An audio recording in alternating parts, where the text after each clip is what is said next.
l'espérance. L'espérance, cette certitude pour la vie. Sans espoir, pourquoi vivre? Nous, les chrétiens, nous avons l'espérance de la vie nouvelle et éternelle. Et alors, nous avons toutes les raisons pour vivre, même la vie nouvelle. Dans la Bible, on parle de la foi, l'espérance et l'amour, les trois vertus.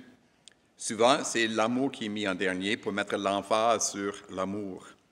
Nous sommes en train d'étudier l'Épître aux Colossiens.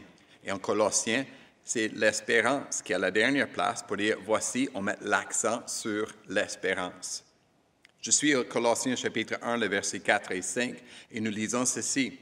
On parle de votre foi en Jésus-Christ, de l'amour que vous avez pour tous les chrétiens, à cause de l'espérance. C'est l'espérance qui est la source qui nourrit la foi en Christ et l'amour les uns pour les autres.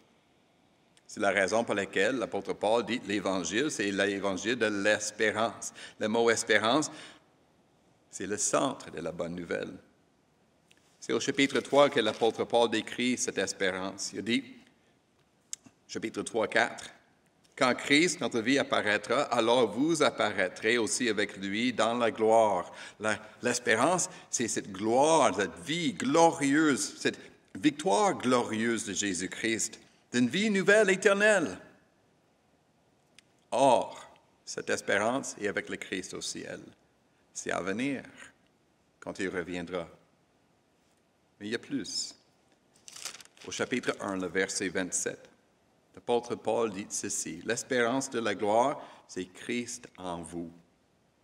Christ en vous, l'espérance de la gloire. » Où se trouve l'espérance? Où se trouve la gloire à venir?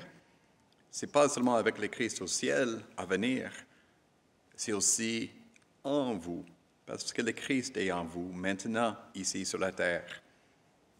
La vie chrétienne est une vie d'espérance vivante aujourd'hui.